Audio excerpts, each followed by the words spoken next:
Hi guys, আসসালামু আলাইকুম। দেখেন আমার আঙ্গিনা থেকে কত সুন্দর শাক সবজি আজকে নিয়ে এসেছি, তা আপনাদের মাঝে দেখাবো। আর কী দিয়ে রান্না করবেন সেগুলি তাও আপনাদের মাঝে বলবো, কতটা মানে সুস্বাদু হবে।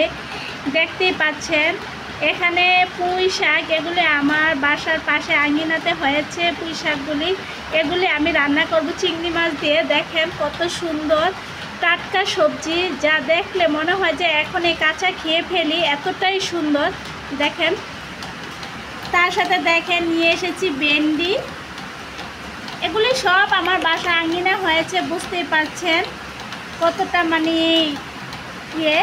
এগুলি আমি হালকা সিদ্ধ দিব ভাতের ভিতরে, তারপরে কাঁচা কাঁচা ভর্তা করে নিব। হালকা সিদ্ধ হলে ভর্তাটা এতটাই সবুজ রঙের হবে। এগুলি ভর্তা করব। দেখতেই পাচ্ছেন কতটা কচি। আরও দেখে নিয়ে এসেছে যেটাকে বলে, অনেকে বলে যে এটা এক একজনের ভাষা এক এক রকম। আমরা বলি পাট শাক এটাকে, কিন্তু অনেকে বলে নাইলা শাক, যা যেটা। এটা এখন আমি ভাজি করব। দেখতে পাচ্ছেন কত সুন্দর সবজিগুলি। এগুলো এখন আমি কেটে নিয়ে ভাজি করব, আপনাদের দেখাচ্ছি কিভাবে রান্না করবেন এ ধরনের সবজিগুলি, আর কিভাবে রান্না করলে সুস্বাদু হবে, তাই আপনাদের মাঝে আর কি শেয়ার করলাম। বুঝতেই পাচ্ছেন গাইস এতটাই সুন্দর। আর আমরা সবাই চাই ভিটামিন।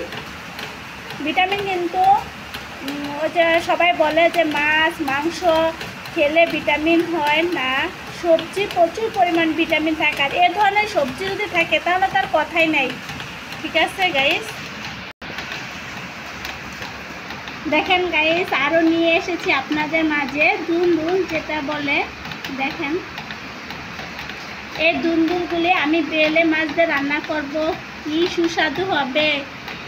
বেলে মাছ দিয়ে রান্না করবেন, ঝোল যাতে না থাকে, মানে একদম বাংলা ভাষায় বলে যে পোড়া পোড়া করে রান্না করে চচ্চড়ি করি, সেটাকেই বলি আমরা চচ্চড়ি। ঠিক আছে, যেটা পোড়া পোড়া করে রান্না করলে খুব সুস্বাদু।